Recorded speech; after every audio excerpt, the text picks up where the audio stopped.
But you who are a reasonable being, Lucien, and who knows how little dependence is to be placed on the news, since you are at the fountainhead, surely you ought to prevent it, said Mercer, with a smile.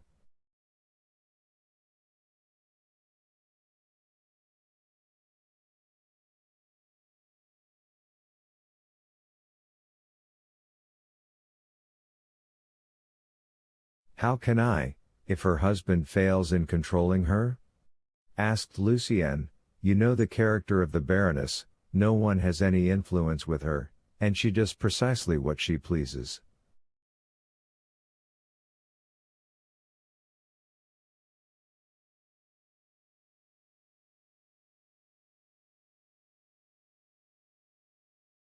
Ah, if I were in your place, said Albert.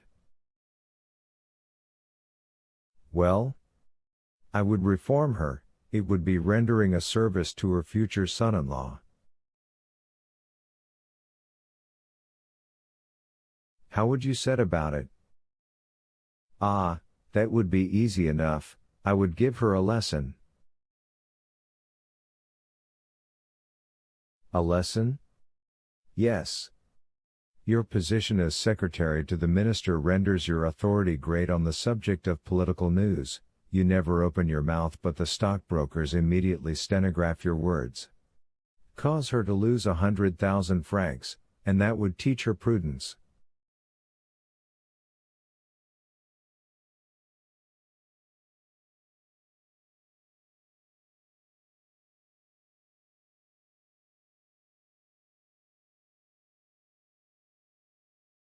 I do not understand, stammered Lucien.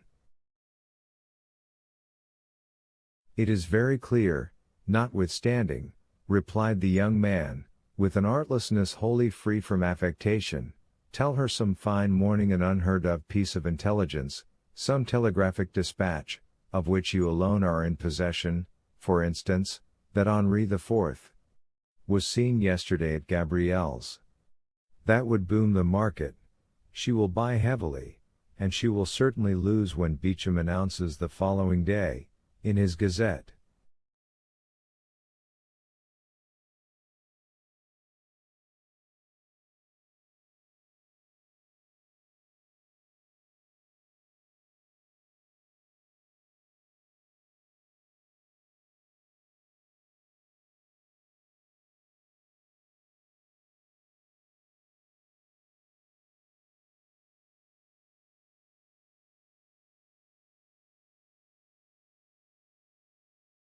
The report circulated by some usually well-informed persons that the king was seen yesterday at Gabriel's house, is totally without foundation. We can positively assert that His Majesty did not quit the Pont Neuf. Lucien half smiled.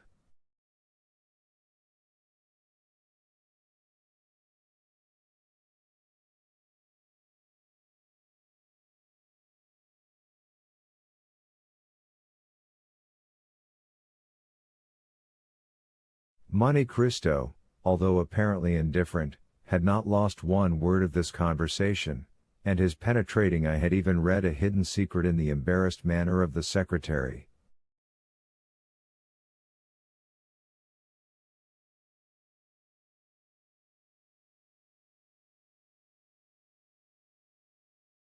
This embarrassment had completely escaped Albert, but it caused Lucien to shorten his visit.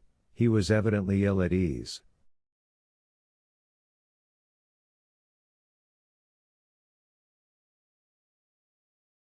The Count, in taking leave of him, said something in a low voice, to which he answered,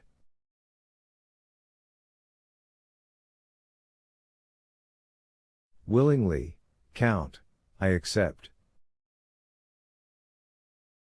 The Count returned to young Mercer.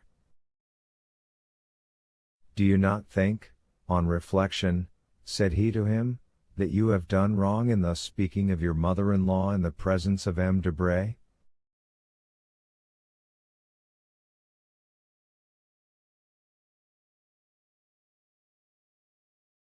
"My dear Count," said Mercer, "I beg of you not to apply that title so prematurely.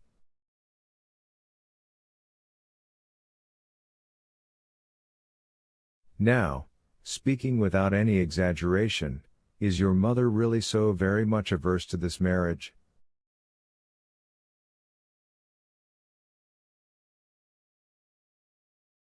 So much so that the Baroness very rarely comes to the house, and my mother has not, I think, visited Madame Danglars twice in her whole life.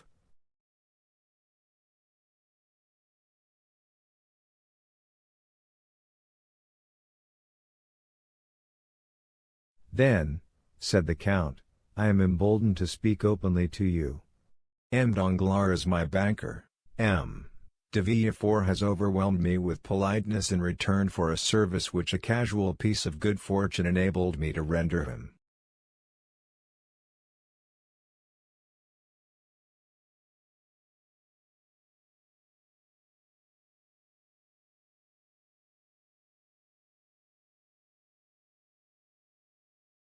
I predict from all this an avalanche of dinners and routs.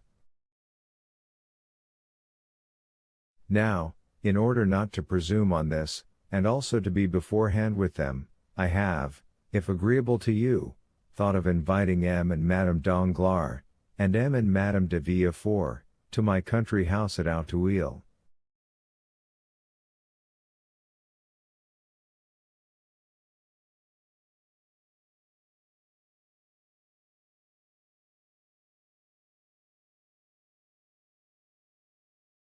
If I were to invite you and the Count and Countess of Mercer to this dinner, I should give it the appearance of being a matrimonial meeting, or at least Madame de Mercer would look upon the affair in that light, especially if Baron Danglars did me the honor to bring his daughter.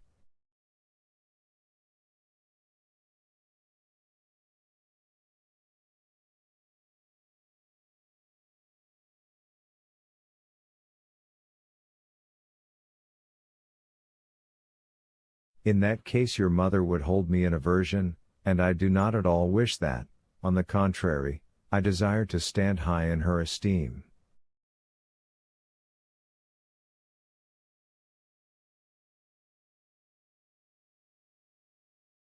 Indeed, Count, said Mercer, I thank you sincerely for having used so much candor towards me, and I gratefully accept the exclusion which you propose.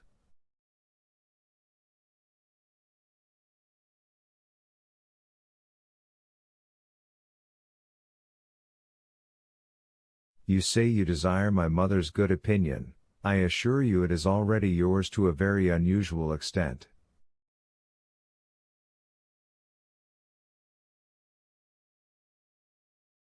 Do you think so? Said Monte Cristo, with interest. Oh, I am sure of it. We talked of you an hour after you left us the other day. But to return to what we were saying.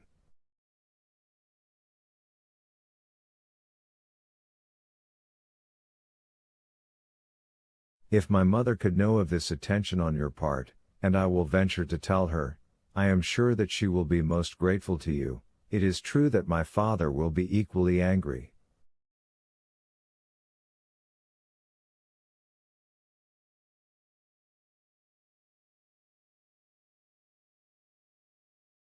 The Count laughed. Well, said he to Mercer, but I think your father will not be the only angry one. M. and Madame Danglars will think me a very ill-mannered person.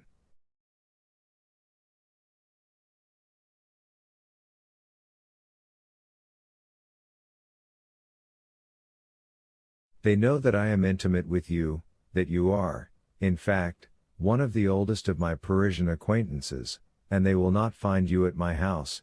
They will certainly ask me why I did not invite you.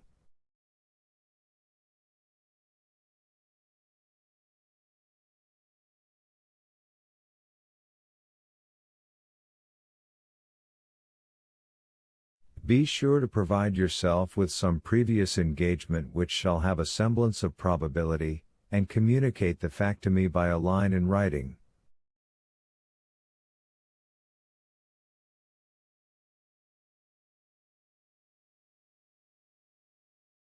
You know that with bankers nothing but a written document will be valid.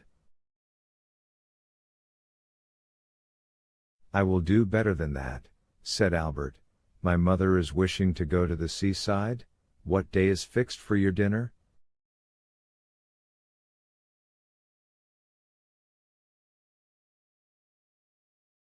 Saturday. This is Tuesday. Well, tomorrow evening we leave, and the day after we shall be at Treport.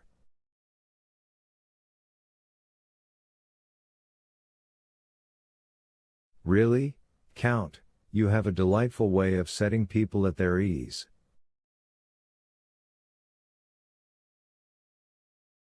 Indeed, you give me more credit than I deserve. I only wish to do what will be agreeable to you, that is all.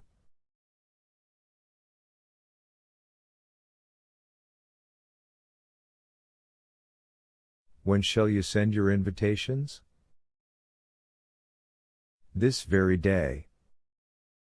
Well, I will immediately call on M. Danglars, and tell him that my mother and myself must leave Paris tomorrow.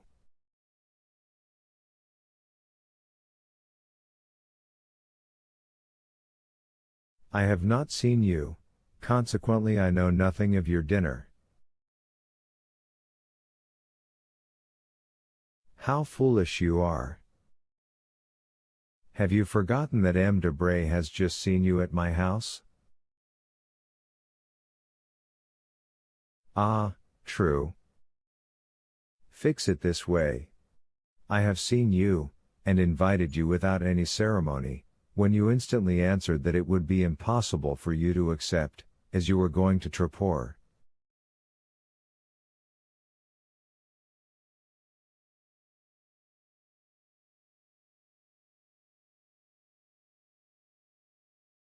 Well, then, that is settled, but you will come and call on my mother before tomorrow?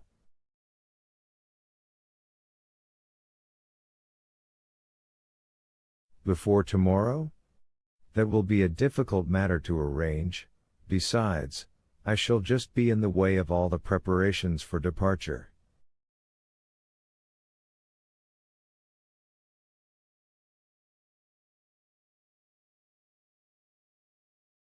Well, you can do better. You were only a charming man before, but, if you accede to my proposal, you will be adorable.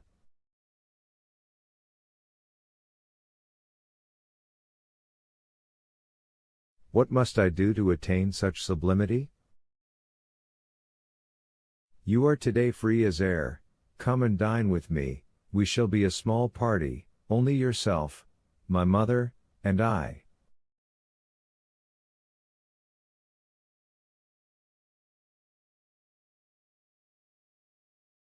You have scarcely seen my mother, you shall have an opportunity of observing her more closely.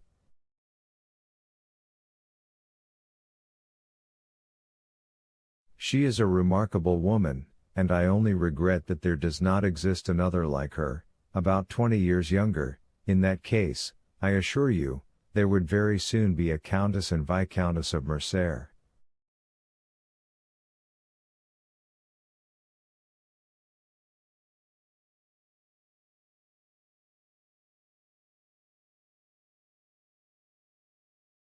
As to my father, you will not see him. He is officially engaged, and dines with the chief referendary.